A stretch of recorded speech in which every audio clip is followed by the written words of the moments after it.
My name is Maya. I'm 34 years old, and for most of my life, I've been the quiet one, the responsible one, the woman everyone called so put together, while quietly handing me their chaos to clean up.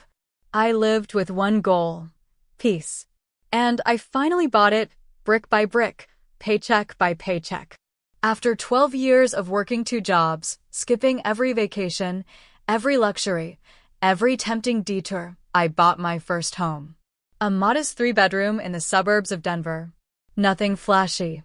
No pool. No vaulted ceilings or chef's kitchen. But it was mine. My name on the deed, my fingerprints on every box I carried inside, my sweat on every corner of that hardwood floor. I can still remember standing in the living room that first night, surrounded by nothing but silence and the hum of my cheap fridge. No noise. No judgment. No demands. Just me and 4 walls of peace. I didn't celebrate. There was no one to cheer for me anyway. But I smiled as I walked from room to room, brushing my fingers along the walls like I was touching a dream. It wasn't just a house. It was a fortress against everything I'd endured, a childhood spent managing my parents' fights, babysitting my younger sister while they argued, learning to tiptoe around other people's problems without ever creating my own. I had done everything right. And for once, I had something no one could take from me. Until Lana called. My sister, for years younger, had always been the wild one. Married young to Derek, a man who could talk your ear off about philosophy but hadn't held a steady job in years.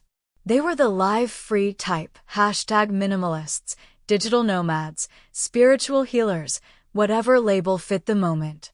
Their Instagram was a highlight reel of wanderlust and barefoot kids playing on beaches. And while they floated through life with vision boards and van dreams, I was grinding through every 16-hour workday to make something real.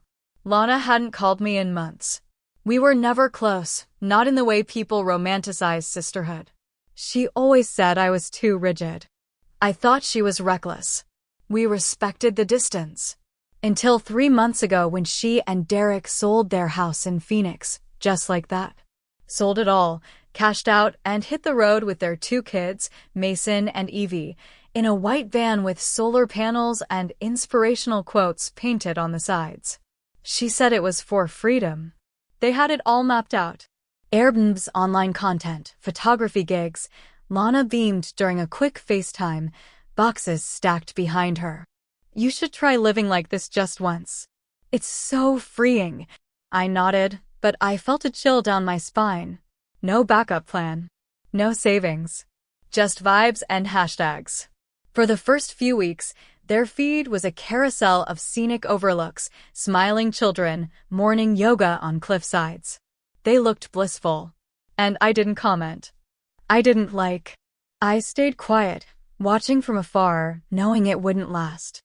I knew what it cost to live without a net. Then, one night, my phone rang. It was nearly midnight.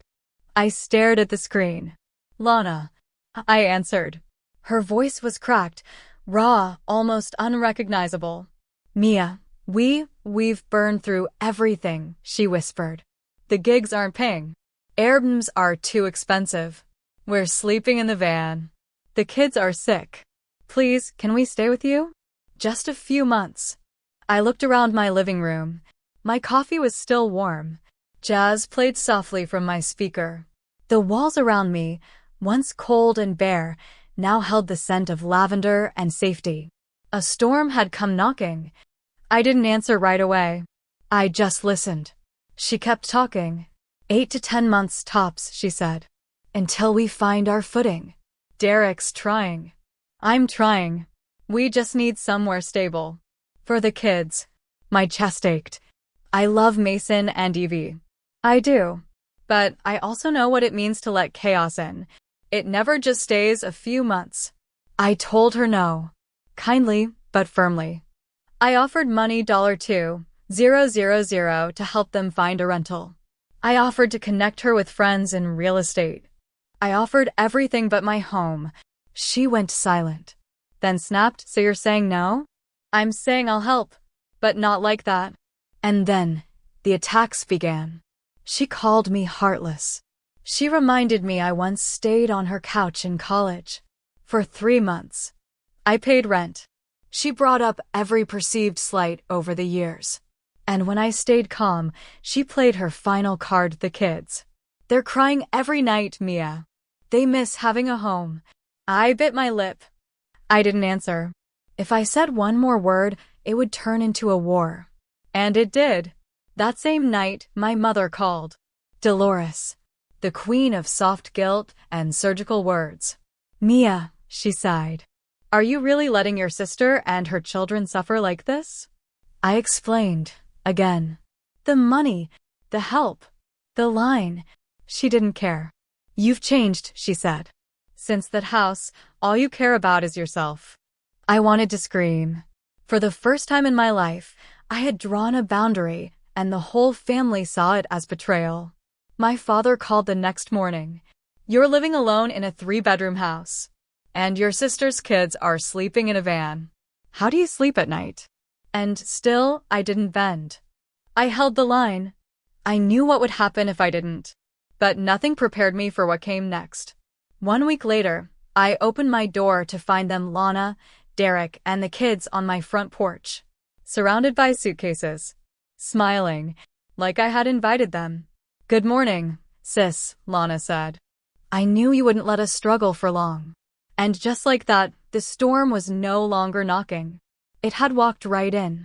I stood frozen in the doorway, hand still on the knob, staring at the family now occupying my front porch like they were returning from vacation. Lana's smile was thin, her eyes tired, but behind that mask of desperation was something sharper, certainty. She was betting on the part of me that always gave in.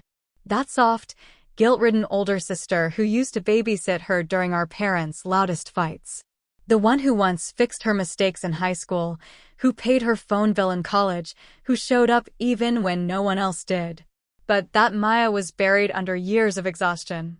That Maia had finally built something for herself. And the version standing here now was no longer willing to be the family doormat. Derek gave a nod like we were old friends and started wheeling the largest suitcase toward the entryway. Stop, I said.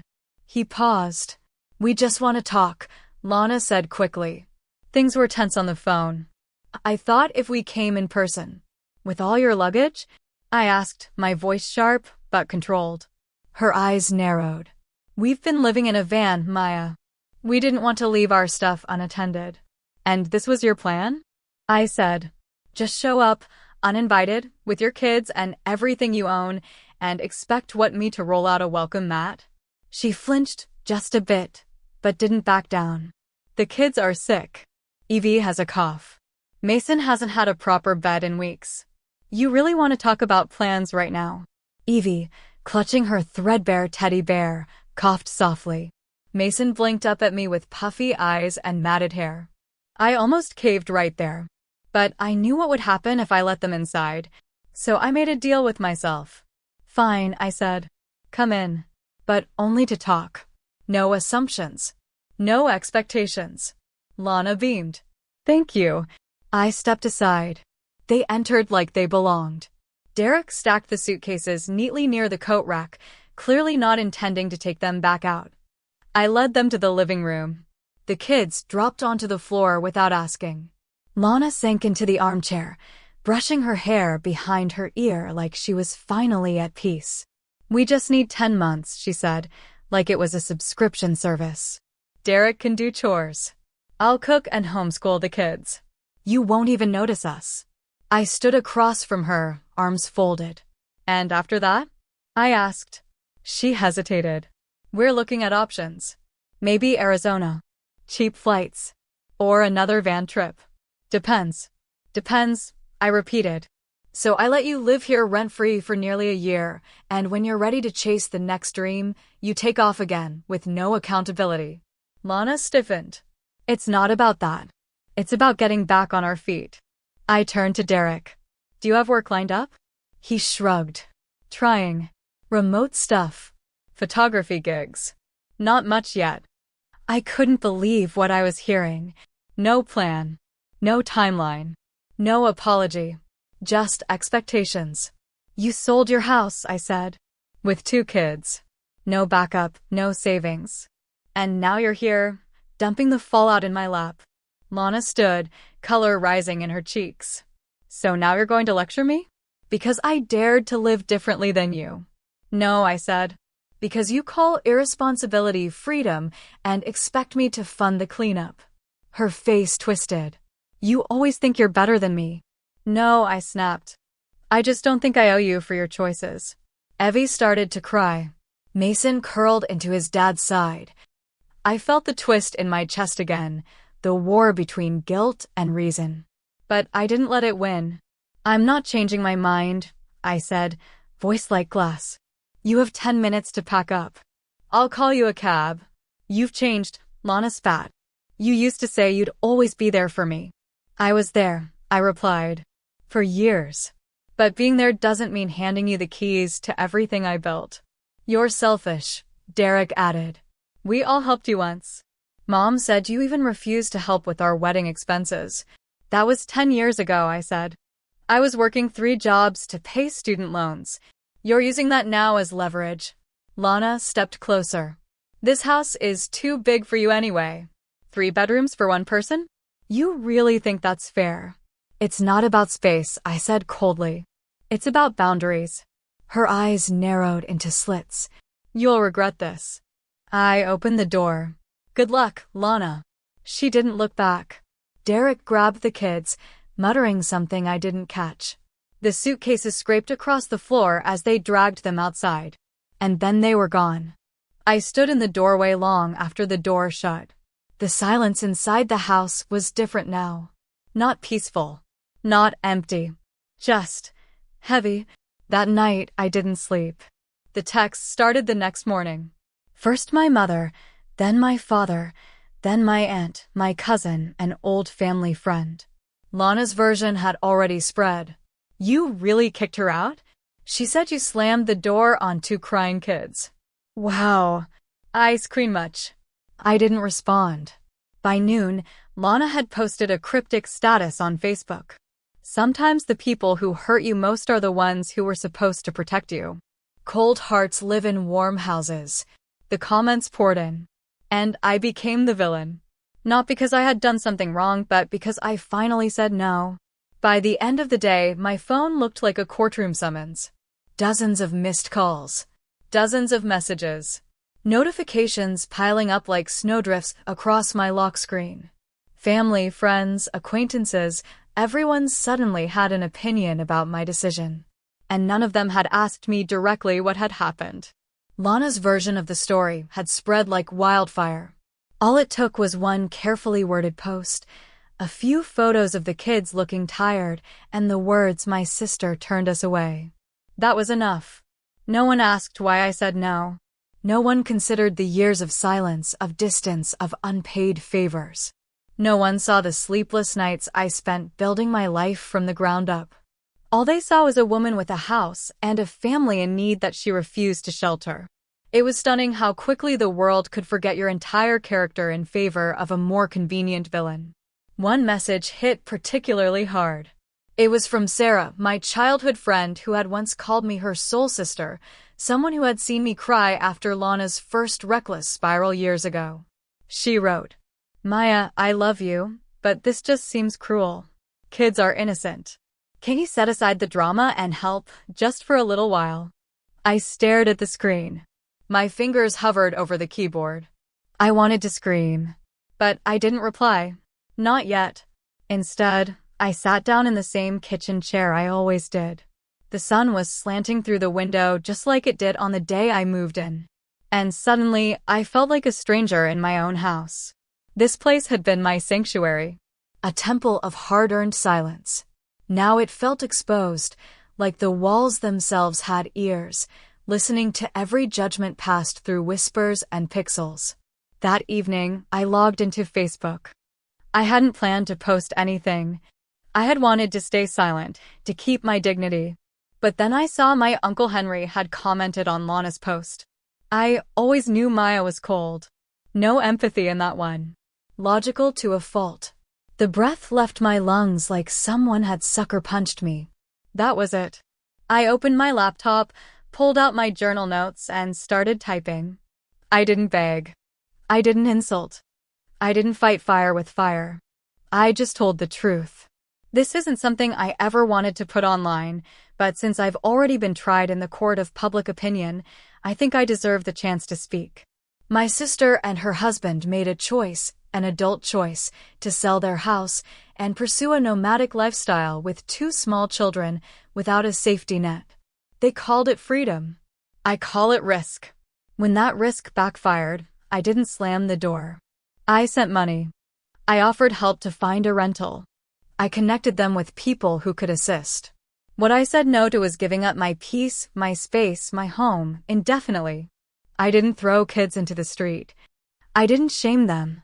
I didn't yell. I calmly said no to becoming the collateral damage of someone else's poor planning. For that, I've been labeled cold, heartless, selfish.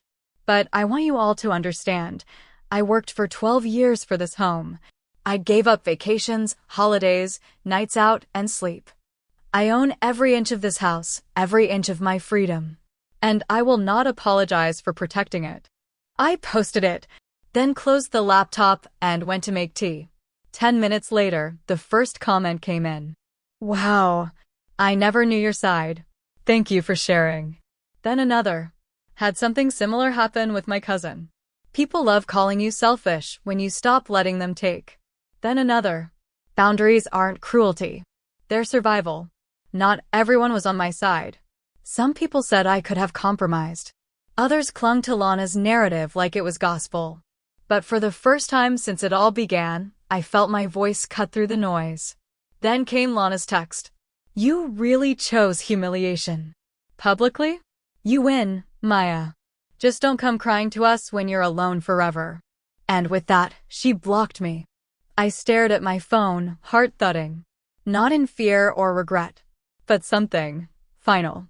Like the last string had snapped and there was no going back. The next day, I saw my Facebook friends list had shrunk. Quiet unfollows. Unsent messages. People drawing lines in sand they had no business touching. My own cousin Julia commented under one of my older photos, just a quote. Books may open your mind, but they don't open your heart. It stung. More than I expected. But I didn't reply. Because at least this time, the silence was mine. And I chose it. That night, for the first time in weeks, I fell asleep without waking up at 3 a.m. in a storm of doubt. Because even though the world around me was unraveling, the house still stood. My peace, though shaken, had not crumbled. And I hadn't lost myself. I had simply chosen myself. For once. But the quiet wouldn't last, because the next time the phone rang, it was my father. And he wasn't calling to listen. He was calling to accuse. The call came in just after sunset. I was sitting in the living room, wrapped in a blanket, a half-finished cup of chamomile tea cooling on the table beside me. I didn't need to check the screen. I knew the ringtone. My father, Richard. Retired, proud, and always so certain of what's right, especially when it came to family loyalty. I hesitated, then answered. His voice hit me like a slap, calm, cold, and laced with judgment. Are you really going to let this family fall apart over a Facebook post? No hello. No preamble. Just a statement, as if I'd committed some cardinal sin. As if choosing not to be used made me the traitor. I didn't start this, I replied, already exhausted before the conversation truly began. I didn't take it online. Lana did. I just defended myself. You should have been the bigger person, he said sharply. You're the older sister. You have the home. She's struggling. 10 months isn't forever. I bit the inside of my cheek. 10 months wasn't forever. But for someone like me, someone who had built peace out of decades of survival, it was everything. A whole year of living alongside noise, disorder, and the ghosts of my past pretending they were entitled to stay. Your mother's been crying nonstop, he added, like that was supposed to break me. You know how much this is hurting her. I know, I said softly, my voice steady. But that doesn't mean I can burn down everything I've worked for. He scoffed. Is your house more important than your family? I stood up from the couch and walked to the window. Outside, The street was quiet. The kind of quiet I'd waited years for. Earned, not gifted. You think I care more about walls than people? I said, turning back toward the room that held every ounce of my sacrifice. I care about what those walls represent. Stability. Safety. A life no one else built for me. I didn't ask anyone to help me pay for this house. I didn't cry to anyone when I skipped birthdays and scraped rent. I carried it all, alone. Silence crackled through the line. You've always been too logical, he said finally. You don't know how to bend. I felt something shift in my chest, an ache not because I disagreed, but because I once tried so hard to prove I could bend. For years, I bent until I almost broke. And the moment I straightened up, everyone acted like I'd turned into stone. I sat back down. For once, I'm not bending. Not because I don't care, but because I care too much. About myself. His voice lowered, quieter now, but colder. One day, you'll need someone. And when that day comes, don't be surprised if no one opens their door. I swallowed hard. If I lose people because I refuse to be used, then maybe they weren't mine to begin with. The line went dead. No goodbye. Just silence. The days that followed were eerily still. My phone stopped ringing. The texts stopped coming. No more Facebook drama. No more comments from distant relatives or guilt-laced paragraphs from old friends. The storm had passed, but it left a quiet wreckage behind. Aunt Margaret messaged me once, calling me heartless. Cousin Julia never responded to my last birthday text. People who once liked my posts or sent me random, just thinking of you, messages were now completely gone from my feed. It wasn't rage I felt. It was grief. I had grown up believing that family was unconditional. That if you gave enough, stayed kind, stayed silent, they'd eventually see your worth. But the truth hit harder now. To many people, your worth is measured by how much they can take from you. Once you stop giving, they stop calling. I wanted to be angry. I tried to summon rage. But all I felt was tired. That Saturday, I cleaned the kitchen, vacuumed the hallway, and lit a cinnamon candle I'd been saving for the holidays. I played a jazz record and opened the window just a little to let in the crisp October air. And for the first time in weeks, I didn't feel guilty for enjoying the silence. Then came the final blow. I was sorting laundry when my email pinged. From Lana. Subject: You win, Maia. The message was short. You got what you wanted. You turned the whole family against me. Well done. Enjoy your cold little fortress.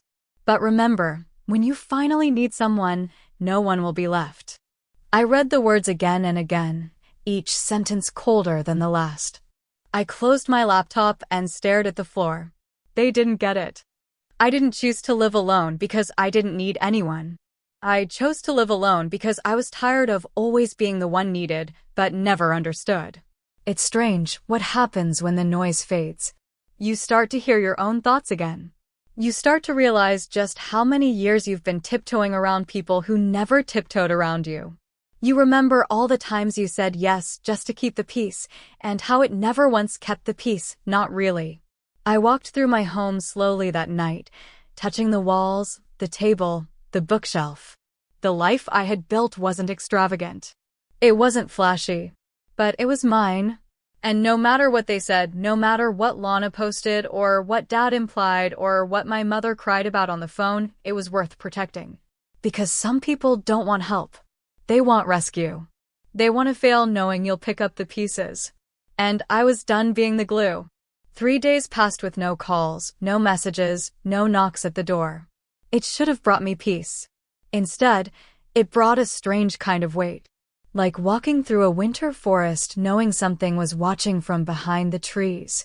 The silence wasn't forgiveness. It wasn't acceptance.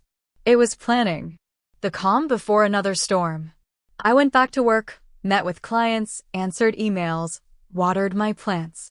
I told myself things were returning to normal. But then Monday night arrived, and with it, another digital ambush. It started with a text from a client named Maia. Hey, just saw a post that mentioned you. Hope you're okay. Confused, I opened Facebook, and there it was. A new post from Lana. Her profile picture showed her hugging Evie beneath a dusky sky. The caption was long. Too long. And laced with just enough emotional bait to make her sound like the wounded hero in a made-for-TV drama. When your kids are cold, sick, and scared, and the only person in your family who could help chooses not to, what do you learn? That sometimes, family isn't a place to return to. It's the place that hurts the most. The post had hundreds of likes, dozens of comments, and rising. Some were from people I knew. Old classmates. Neighbors from when we were kids. One comment read, "I can't believe her sister would do that. Living in a huge house alone? That's not independence. That's cruelty." Another, 3 bedrooms and no compassion. Wow. And another, "I always thought Maia seemed cold in school. Makes sense now." My heart thudded in my chest. I hadn't even seen these people in over a decade. But here they were, passing judgment like they knew me. Like one emotional story with filtered photos was enough to erase every quiet sacrifice I'd made. No one asked if I'd helped. No one remembered I'd sent money. That I'd opened my door. That I had, in fact, done more than most would. All they saw was the villain Lana had painted. And I was suddenly the ice queen. I didn't sleep that night. I lay awake, scrolling through the comments, letting each word burn a little deeper. I knew better. I knew this was emotional manipulation at its finest. But knowing didn't make it hurt less. When your own blood turns the world against you, it cuts differently. The next morning, I did what I hadn't done in a long time. I cried. Not just a few tears, but a full, chest-tightening release of everything I'd been holding in since the day Lana first called. I cried for the years I spent proving myself. For the hours I'd worked, the friendships I'd lost to exhaustion, the family dinners I skipped to meet deadlines. I cried because I had spent so long being the strong one, only to discover that strength meant nothing when people decided to see you as cold.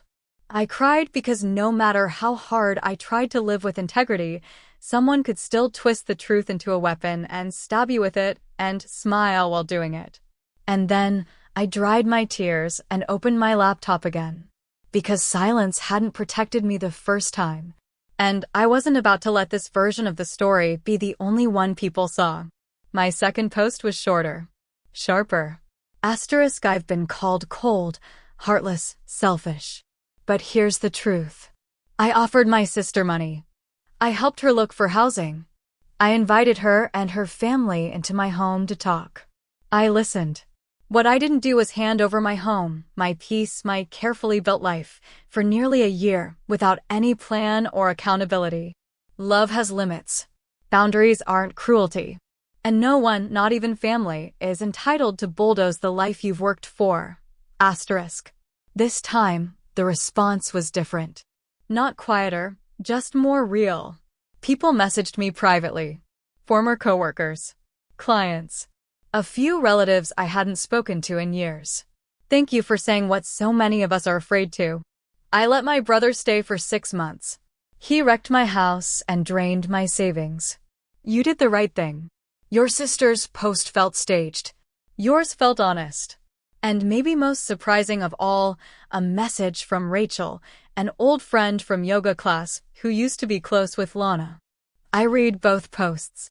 Not taking sides. Just want to say, setting boundaries is a kind of love too. The world doesn't talk about that enough. I didn't cry this time. I just sat there, staring at the screen, letting the quiet roll over me like a wave. There were still people calling me names. Still whispers behind my back. But something had shifted. Now there was a counterweight to the lie. And for the first time, I didn't feel like I was standing alone. That evening, I got a call from Dad. Again. But this time, the edge was gone from his voice. He sounded older. Tired. Maia, he began, are you really going to let this family fall apart over a post? I almost laughed. Had he rehearsed that line? No, I said, calm. But I won't let it fall apart over a lie either. Your mother's been distraught. Lana says she can't even eat. I didn't answer right away. I looked around my living room, the one Lana had called my fortress in her email. It didn't feel like a fortress. It felt like the only place in the world where I didn't have to apologize for existing. I'm not trying to hurt anyone, I said. I'm just tired of being the one who's expected to fix everything. There was a long silence. You should have been the bigger person, he muttered. You had the house. She had nothing.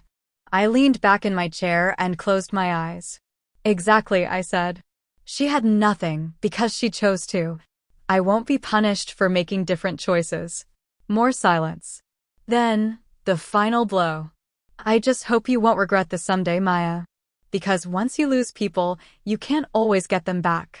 I swallowed. If what I lose are people who only loved me when I gave them everything, then no. I won't regret it. He hung up. No goodbye. Just a beep. Later that night, I opened my front door and stepped out onto the porch. The wind was sharp, the sky a pale gray. I breathed in deeply, wrapping my sweater tighter around myself. I wasn't an ice queen. I wasn't heartless. I was just finally done being melted down to make everyone else warm. And I knew now whatever storm came next, I'd survive it. Because for the first time in my life, I wasn't just protecting my house. I was protecting myself. The days that followed were eerily quiet. No texts, no calls, no social media backlash. It was like someone had turned the volume down on my entire life. But silence doesn't always mean peace. Sometimes it's just a pause before the next hit. I went to work, kept my head down, watered my plants, and told myself the worst had passed. That maybe, finally, my family had accepted my decision. That Lana, after her online spectacle, had nothing left to throw at me. Then, on a rainy Thursday afternoon, a message popped up from Monica, a college friend who'd once been close with both Lana and me. She had always played Switzerland in our mess, floating gently between us without ever taking a side. Until now. Hey, Maia. I've tried to stay out of it, but if your sister's really in that much trouble, maybe you could soften a little? It's only 10 months. She's family. Only 10 months. The words sat like ice on my chest. I didn't explode. I didn't defend. I didn't even explain. I just wrote back. Would you let a family of 4 live in your 2-bedroom apartment for almost a year? Rent-free, no plan, no guarantee of when they'd leave. She didn't respond. That's the thing with people like Monica. They think kindness is about bending until you break. But when you show them what a boundary looks like, they vanish. Because deep down, they'd never let someone do to them what they expect you to endure without complaint. The more I stayed silent, the more people assumed I was guilty. Like absence of words was admission of cruelty. Another friend, Kevin, someone from my first design job, messaged me too. I get that you want boundaries. But if it were me, I think I'd compromise. You live alone, right? That was the phrase that always came up. You live alone. As if solitude equals abundance. As if a quiet life means you owe someone else your space, your time, your sacrifice. I wanted to scream. I wanted to shout. Living alone doesn't mean living in luxury. It means living without leaning on anyone. It means you are your own backup plan. It means peace has to be protected because no one else is going to protect it for you. But I didn't scream. Instead, I stood in my living room that night, lights dimmed, holding a cup of tea in both hands, watching the rain slide down the windows. And I wondered, not for the first time, if maybe this was the cost of peace. Loneliness. Because it wasn't just Lana I had lost. It was half my extended family, friends I hadn't seen in years. People I thought respected me. People who never once asked for my side, but were quick to slap labels on me and whisper about what kind of person I had become. Selfish. Cold. Too proud. No one wanted to acknowledge the truth, that I had helped, that I had sent money, that I had answered the midnight call, that I had opened the door. They just saw that I didn't cave. And to people who thrive on dependency, saying no is worse than saying go to hell. 3 days later, my phone buzzed again. Dad. I didn't want to answer. But I did. His tone had changed. No longer angry. Just disappointed. A quieter kind of manipulation. The kind that sounds like love, but feels like control. You should know the whole family's watching you, Maia. They're calling you the Ice Queen. Have you heard that? I sat down slowly at the kitchen table, phone to my ear. No. But I'm not surprised. They don't understand why you won't let your sister stay. They don't have to understand, I said. They just have to respect that I made a choice that was right for me. He didn't say anything for a long time. Then, he added, they say you've changed since you bought that house. That it made you arrogant. I closed my eyes. It didn't make me arrogant. It made me finally feel safe. And people who benefited from my exhaustion don't like that. That's a cruel way to talk about your family. No, I said softly. What's cruel is expecting someone to always sacrifice themselves just because they're the responsible one. He sighed. I just hope one day you don't wake up alone and wish you'd done things differently. I swallowed hard. My throat was tight, but my words were clear. If I wake up alone, at least I'll know I didn't trade my peace for someone else's recklessness. He didn't reply. Just ended the call. That night I lay in bed, staring at the ceiling. I wasn't angry anymore. Just tired. And strangely, free. Because this wasn't about being liked. It was about being respected. And sometimes, those two things can't exist in the same room. They don't tell you that growing up. That the moment you set a boundary, the people who used to benefit from you having none will call you names to shame you back into silence. But silence is where I used to disappear. Not anymore. The next morning, I went about my day. I cleaned. I worked. I made breakfast and read a book by the window. The house was still mine. The peace was still here. And no matter how many names they threw at me, I would not give it back. 1 month after Lana showed up on my doorstep with her entire life in 3 suitcases, everything had changed. Not in the ways I expected. Not in some grand explosion of reconciliation or apology. But in slow, quiet, irreversible fractures. Lana vanished from social media after her last post.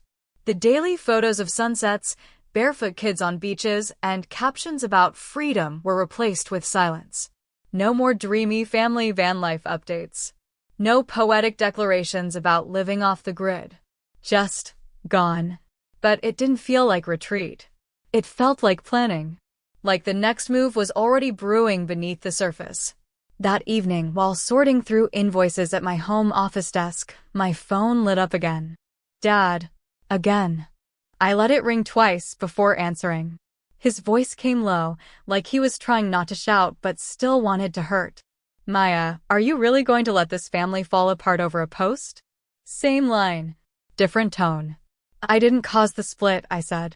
But I won't pretend I'm fine being painted as the villain. Lana says you aired private family matters for the world to see. That you humiliated her. She humiliated herself, I snapped, then caught myself and softened. Dad, I didn't name-call. I didn't attack. I wrote the truth. Because no one gave me a chance to speak before. He paused, long enough to make me think he might actually be listening. Then, you still should have been the bigger person. She needed help. I gave help, I said, sitting back in my chair. I sent money. I offered real solutions. What I didn't do was give away my life. She had nowhere else to go. That's not true, I said. She had options. She just didn't like any of them. And when I said no, she made it about betrayal instead of boundaries. He was quiet for a long time. Then, with finality, I just hope you won't regret this, Maia. Some things, once they're lost, can't be regained. I stared at the wood grain of my desk. If what I lose is the peace I worked 12 years for, then yes, I'll regret it. That's not what I meant. But it's what I do, I said. I mean what I say. And for once, I'm choosing to mean something for myself.